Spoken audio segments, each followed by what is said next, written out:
السلام عليكم ورحمة الله تعالى وبركاته أعزائي الكرام. آه كل سنة وأنتم طيبين. رمضان كريم، تصوموا وتفطروا على خير. اللهم صل وسلم على سيدنا محمد صلى الله عليه وسلم. ما تنسانا من اللايك وتفعيل الجرس. اللايك أهم شيء.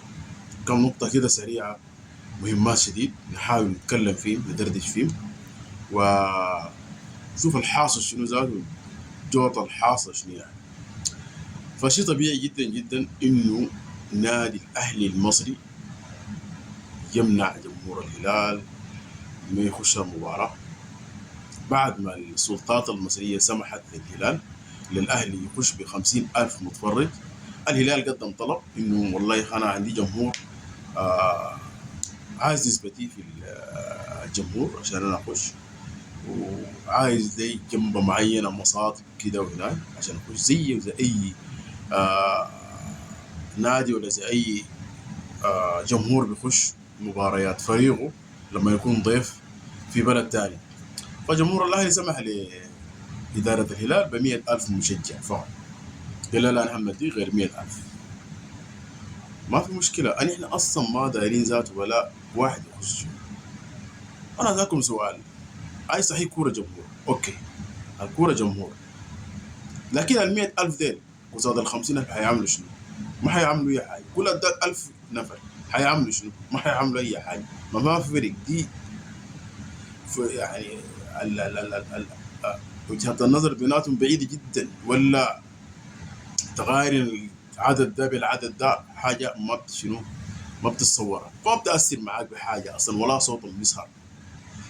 فدي حرب خارجية من إدارة الأهلي لإدارة الهلال ولنادي الهلال وللعيبة الهلال قبل ما شنو الناس ديل يخشوا للمباراة. فأنت خليك معلم، أنت خليك معلم. أنا كهلالي، كإدارة هلال، كجهاز فني، كلاعب، اشتغل على تيمك، اشتغل على اللعيبة كويس. وتعال اشتغل جوا الميدان. سيبك من جمهور وسيبك من إعلام برا قال وما قال. خلاص اليومين دي الإعلام المصري شغال شغل تقيل، حرب نفسية خارجية، فعايز يهزمك قبل ما تصل شنو المباراة. فأنت خليك معلم كويس، ما تشتغل بأي حاجة. اشتغل على التيم بتاعك، اشتغل على لعيبتك، حاول تعال اشتغل معاهم جوا الملعب، اشتغل معاهم جوا الملعب، ما تخش بأي جمهور. فدي فرصة لقاء، فبحاول يستغلها بكل الطرق. جمهور، إعلام، زي ما الآن بيطلعوا أصحاب جاي للموضوع ده، جاي للموضوع ده زي ما الآن بيطلعوا الناس في السوشيال ميديا، ده بيقول كده وده قال كده وده قال كده وده عمل ليه كده. الموضوع كبير شديد كويس. ده جاي له بس دقيقة، بس خلينا نخلص من الجزئية بتاعت إنه إدارة الأهلي منعت الهلال إنه ما يخش له عدد كبير يدوه 100 شخص فقط. ال 100 شخص دول منو يعني؟ هي البعثة كلها فيها 100 نفر، يعني إدارة وما عارف منهم. 100 دول يخشوا منها حيعمل شنو؟ 100 دول ما حيسوي حاجة أصلا. فأنت شنو؟ أنسى حاجة اسمها جمهور يحصل المباراة ولا يخش معاك المباراة. الحاجة الثانية، حاول يشتغل على الفريق بتاعك، اشتغل تقيل جدا جدا. امشي اثبت وجودك داخل الميدان داخل الملعب على اللعيبه. ما تشتغل انه والله يا اخي رفض لي ولا عملني شيء، يعني انت هو داير يجلبك لموضوع ثاني عشان يشغلك من تجهيز فريقك. فانت خليك معلم وخليك ذكي كويس. معروف ال الاهلي المصري كويس لما يلقى فرصه زي دي ما بيحاول شنو تفوت عليه، وبيحاول يشتغل عليها بكل الطرق على اساس انه آه ينجح فيها. الحاجة الثانية، أصحاب السوشيال ميديا، الناس دي يعني ما كل الناس، جزء منهم طالعين اليومين دي حملات شديدة كويس.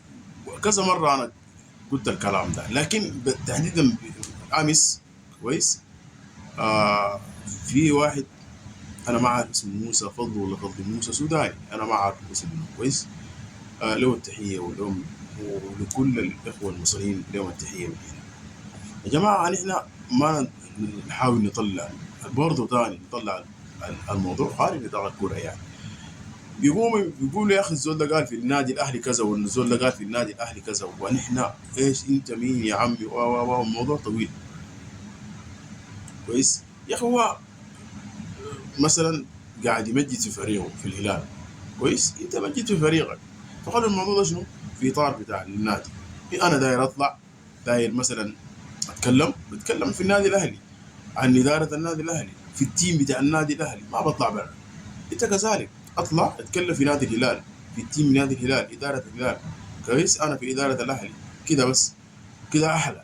تمام، ما تطلع الموضوع ده ليه؟ لما انا صاحب غنم، كويس، والان بيشاهدوني الالاف من الناس، اطلع واقوم اطلع حقائق واطلع حاجات يعني ما مظبوطه، كويس، فدي بتكون شنو سلبيه على كل الناس. يعني انا بيشاهدوني الاف الناس، بقوم بشحن فيهم حاجه ما كويسه، كويس، زي مش بقول لك الخير يخص والشر يعم. فيلا انا لما اقول حاجه شيء في عن البلد كلها، الدوله كلها، ولا اجمع المصريين كلهم، معنى انا زرعت الحقد في السودانيين اللي قاعدين في القاهره في مصر، كويس. فانت لما وانت مصري لما تقول حاجه في شينا في السودان، في السودانيين، معناها انت قمت زرعت الحقد، كويس، والحاجه شينا في المصريين الان الموجودين في شنو في السودان، خلاص بتكون في مشاحنات، الموضوع بيكبر. فنحن ما دارين شنو كاصحاب قنوات وبنطلع في السوشيال ميديا نتكلم، خلونا يا جماعه نكون ان احنا حسنه للناس وليس سيئه، وليس ندي حاجه الناس حاجه مو كويسه. خلونا في اطار الكوره، يعني الفريق الغالب صفق له والمغلوب صفق له، الناس تستمتع وتفرح بالكوره. خلونا من الحاجات الشينه دي، لانه ما حتطورنا، ما حتودينا قدام. حاجه اخيره للهلال، ركز في الفريق، جهز الفريق، شدد على اي حاجه، انسى الشيء اللي بيتقال برا، الحرب الاعلاميه الشغاله من الاهلي ونادي الاهلي، وما تهتم انه ادوك 100 ولا ادوك 200 ولا ادوك 300.